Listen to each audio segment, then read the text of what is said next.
The following is presented to you in the form of an audiobook. This episode is a summary of Robert Cialdini's book, Influence, The Psychology of Persuasion. Robert Cialdini is a professor of psychology and marketing at Arizona State University and is renowned as a leading authority on persuasion, negotiation, and compliance. With over 3 decades of research experience dedicated to uncovering the reasons behind human behavior, Cialdini has become a prominent figure in the field of social psychology. In his book, he presents the psychological principles that people can leverage to influence others in everyday interactions. He emphasizes that understanding these psychological weapons of influence is key to becoming more effective in guiding others toward your desired outcomes. So, the book presents 7 principles that drive people to say yes, and how these principles can be used, both ethically and unethically. These 7 principles get right to the heart of how we make decisions and why we behave the way we do. Cialdini points out, the ability to persuade others to contribute to one's efforts is a powerful skill. And it's true, being able to influence people can make a huge difference in everyday life.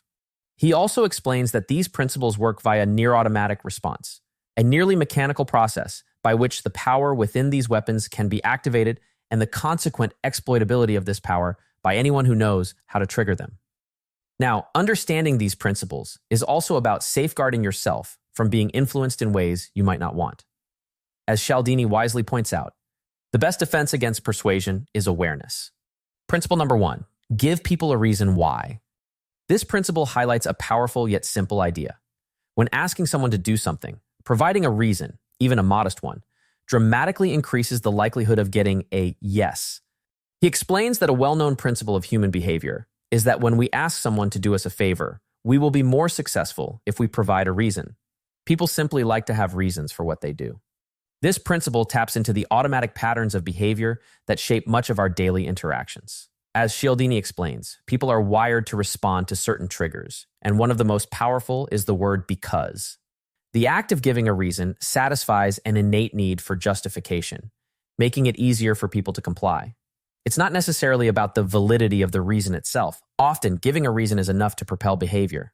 Cialdini points out that we often operate on autopilot, using mental shortcuts instead of engaging in deep, rational thinking for every decision. This cognitive efficiency helps us navigate the world without getting bogged down in analysis. When someone hears because, their brain registers it as a cue that a rationale exists, which can be enough to elicit compliance, even if the reason given is weak. For example, in a study cited by Cialdini, participants requesting to cut in line to use a photocopier were far more successful when they provided a reason, even a redundant one, like, may I use the copier because I have to make copies. The success rate increased substantially compared to requests made without any explanation. This demonstrates how people respond positively to even the simplest rationalizations. So, whether you're trying to persuade someone, cut in lines, or just convince your child to clean their room, providing a reason, even a minor one, can make all the difference. All you have to do is explain the because. It leverages the automatic, almost reflexive aspect of decision-making, increasing your chances of success by catering to our inherent desire for reasons, no matter how small they may be. Principle number 2, reciprocation. The principle of reciprocity is a basic human instinct that guides much of our social interactions. At its core, it's the idea that we feel a natural urge to repay kindness with kindness, and conversely, to respond to unkindness in a similar manner. Cialdini emphasizes that reciprocity is a core part of how we connect with each other, and it's a principle that can be used in both positive and manipulative ways. At its heart, the power of reciprocity lies in the act of going first and being positive. Most people tend to be passive, waiting for others to make the first move. People are kind if someone else is kind first, or they help if they've been helped. But here's the secret. When you take the initiative, when you're the one to extend a kindness with no expectation of something in return, you create a ripple effect. This approach encourages others to reciprocate, often without them even realizing it. Reciprocity isn't limited to tangible favors. It operates on many levels, influencing trust, cooperation, and goodwill. We're naturally more inclined to trust someone who shows trust in us, and we're more likely to help those who've helped us. It's the essence of, I did it for you, so now you do it for me. This principle is so deeply ingrained that it can even override personal feelings. You might feel obligated to return a favor to someone you don't particularly like, simply because the sense of obligation is so strong. You see this principle in action every day. Imagine dining at a restaurant where the waitress goes above and beyond to make your experience special. You're more likely to leave a generous tip, not just because of the service, but because you feel a pull to reciprocate her kindness. Or think about the small gifts charities often send out, like calendars. Even if these gifts aren't valuable, they create a subtle sense of indebtedness that makes you more likely to donate. Not necessarily because you're deeply invested in the cause, but because you feel a gentle pressure to give something back. Marketers know this principle well and often use it to their advantage. Free samples are a classic example of leveraging reciprocity. When you receive a free sample, it's not just about trying the product. It's about the subtle push to make a purchase because you feel like you owe something in return. This tactic can be incredibly persuasive, tipping the scales in favor of a yes, even from people who aren't genuinely interested in the product. Street beggars often use the principle of reciprocity to increase their chances of receiving money from passersby. A common tactic is to offer a small, seemingly free gift, such as a bracelet, a flower, or a key ring. By giving you something first, they trigger a psychological response rooted in the principle of reciprocity, the natural urge to give something back.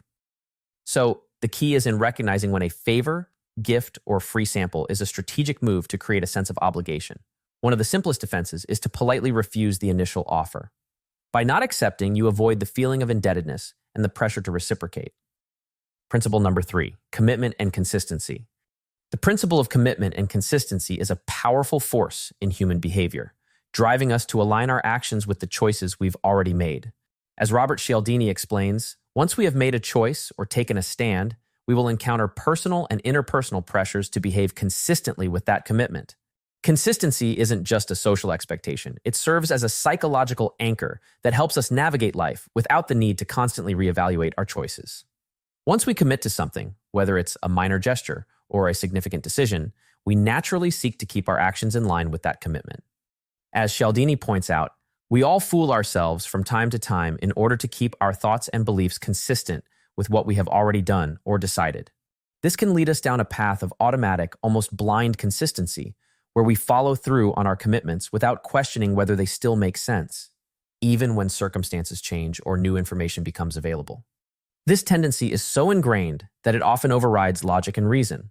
It's simply easier for us to comply with requests that align with what we've already said or done, particularly when those commitments were made publicly or in the presence of others.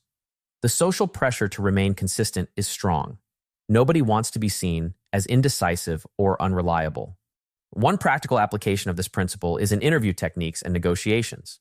For example, when you ask someone to state their priorities or goals and then align your proposals with those stated values, it becomes psychologically challenging for them to say no, because they would be contradicting their own expressed commitments.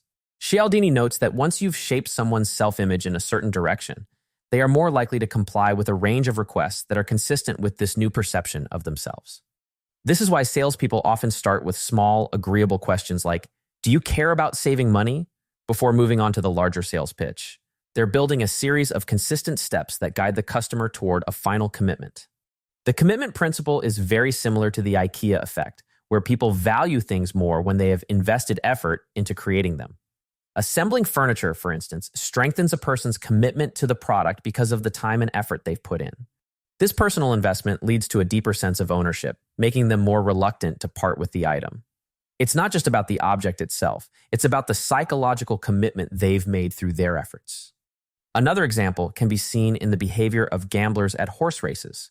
Before placing a bet, they might be uncertain about which horse will win. However, once they've purchased a ticket, their commitment to that horse solidifies. Suddenly, they feel more confident in their choice, not because of new information, but because they've taken a stand. This act of commitment creates a psychological need to justify their decision, leading them to believe more strongly in their horse's chances of winning. The principle of commitment and consistency is simply about the powerful human need to align our actions with our prior commitments. It shapes our decisions, reinforces our beliefs, and often guides us more than we realize. Principle number 4, social proof. The principle of social proof is rooted in our innate desire to make the right choices and fit in with those around us. As Robert Cialdini explains, we use the actions of others to decide on proper behavior for ourselves. This principle highlights our tendency to look to others, especially in uncertain situations, to gauge how we should behave. It serves as a mental shortcut that can be incredibly useful, but it also has its risks, as it often leads us to mimic actions without fully understanding the reasons behind them. Think about the classic scenario of seeing people staring at the sky. Even if you don't know what they're looking at, you'll likely find yourself compelled to look up as well. This automatic response reflects our deep-seated belief that if others are paying attention to something, it must be worth seeing. Similarly, if you notice your colleagues working late every night, you might feel pressured to do the same, regardless of whether it's necessary for your own workload. The drive to conform is strong, fueled by the assumption that if others are doing it, it must be the right thing to do. Another everyday instance is when you walk into a busy restaurant in a foreign city and feel overwhelmed by the menu options. You might notice a section labeled Most Popular Dishes, which suddenly makes your decision easier.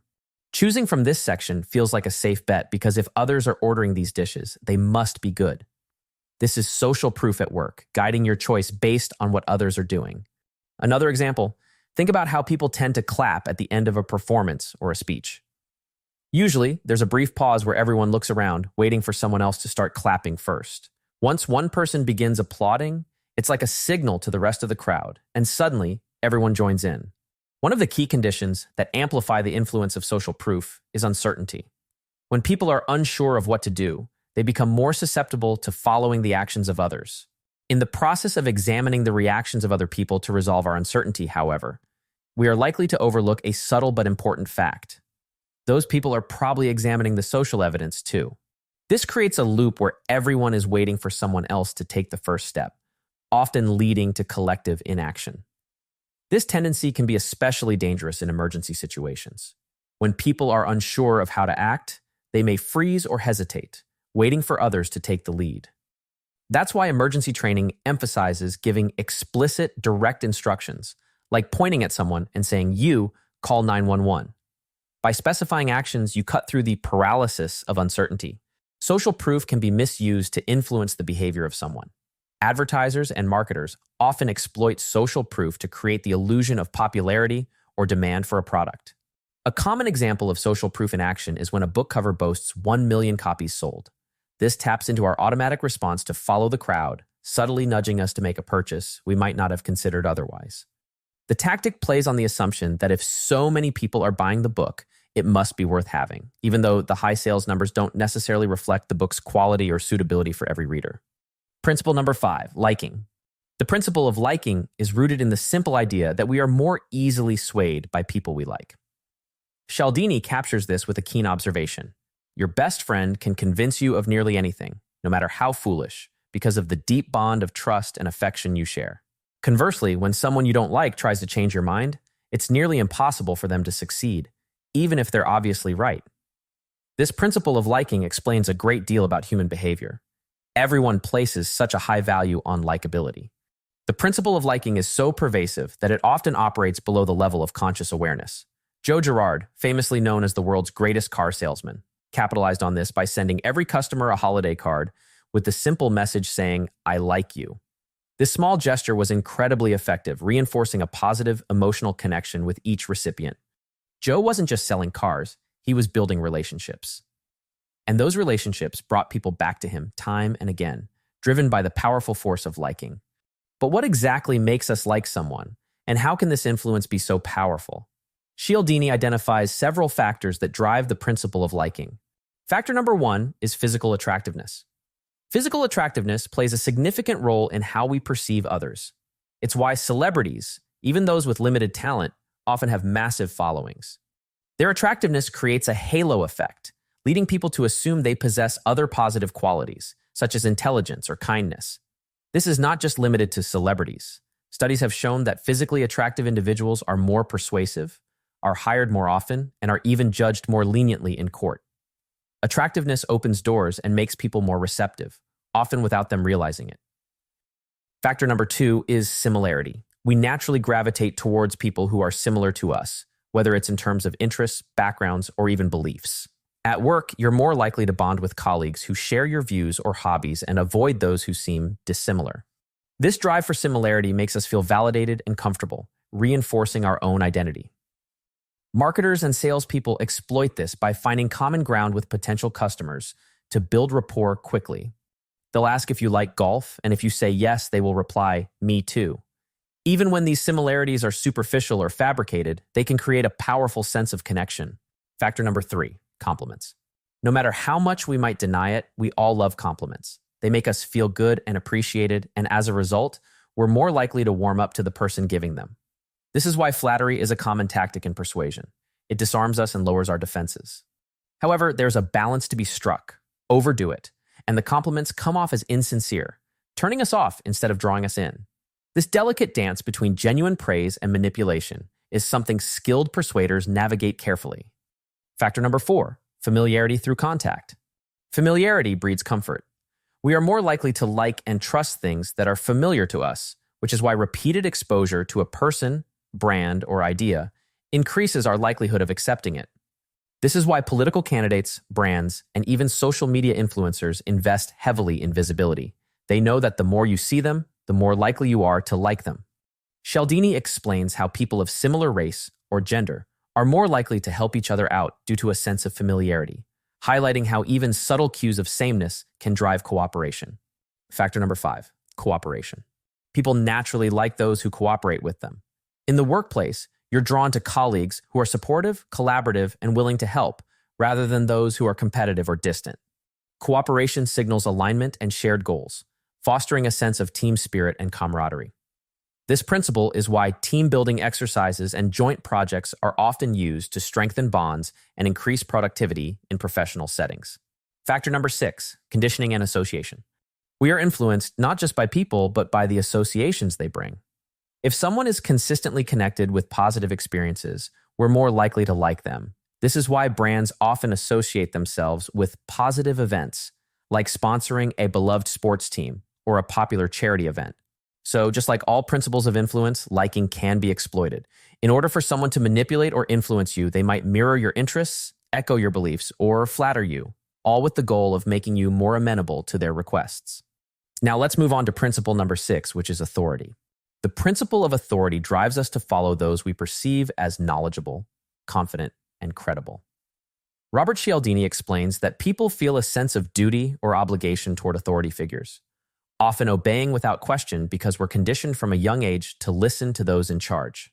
This instinct can be seen in many areas of life, whether it's following a police officer's instructions, trusting a doctor's advice, or adhering to a manager's directives. Authority figures command respect, and their perceived expertise adds weight to their words, making us more likely to follow their guidance. This principle is so deeply rooted that even subtle signs of authority, like a uniform, a title, or symbols of expertise, can significantly influence our behavior. For example, most presentations, especially those from unfamiliar speakers, start with a brief introduction highlighting the speaker's credentials, accomplishments, or experience. These opening moments are essential for establishing the speaker's authority, making the audience more receptive to their message. A classic example of the authority principle in action is the impact of professional attire. When we see someone in a lab coat, we automatically associate them with scientific expertise, even if they're not actually a scientist. Similarly, someone in a suit and tie or driving an expensive car can unconsciously elevate our perception of their status and credibility. We're naturally more inclined to trust and follow people who present themselves in ways that align with our expectations of authority. That's why many real estate agents who sell million-dollar mansions often rent luxury cars, designer watches, and expensive suits to look the part of a successful, well-connected professional. It's a strategic use of the principle of authority. We are more likely to trust and be influenced by someone who appears successful, knowledgeable, and credible. I once had a friend who would buy suits far above his pay grade specifically for networking events. He used to justify the expense by saying, "I'm not paying for the suit. I'm paying for people to take me seriously." Principle number 7, scarcity. The principle of scarcity taps into one of the most primal aspects of human psychology, our aversion to loss. As Robert Cialdini explains, the idea of potential loss plays a large role in human decision-making. In fact, people seem to be more motivated by the thought of losing something than by the thought of gaining something of equal value. This principle is not just about desiring what we can't have. It's about the powerful, often overwhelming drive to secure something before it's gone forever. Scarcity heightens our perception of value, making things appear more desirable simply because they are rare or limited. Consider the last time you browsed an online store and saw a message like, only 2 left in stock. Suddenly, an item you were only mildly interested in feels urgent. The thought isn't necessarily about how much you want or need the item, but rather the fear of missing out. Cialdini notes that our typical reaction to scarcity hinders our ability to think. We often act impulsively, driven more by the fear of losing out than by a careful consideration of whether the purchase is necessary. Scarcity also plays into our social instincts. When we see others scrambling to get something, we instinctively feel that it must be worth having. This is why limited time offers and flash sales are so effective. They create a sense of urgency and competition, suggesting that if you don't act fast, someone else will snag the opportunity. It's not just about the product anymore. It's about winning and securing something exclusive that others might miss out on. This taps into our innate desire for status and individuality. Owning something rare feels special, as if we're part of an exclusive group. Scarcity doesn't just increase demand, it also alters our perception of quality. An item that might seem ordinary can suddenly appear extraordinary when it's presented as rare. This is evident in situations like auctions, where items are scarce by nature, and the competitive environment amplifies their perceived value. So we've reached the end of the summary. Thank you for listening. I really hope it was helpful. I'll see you again in another episode. Take care. Bye.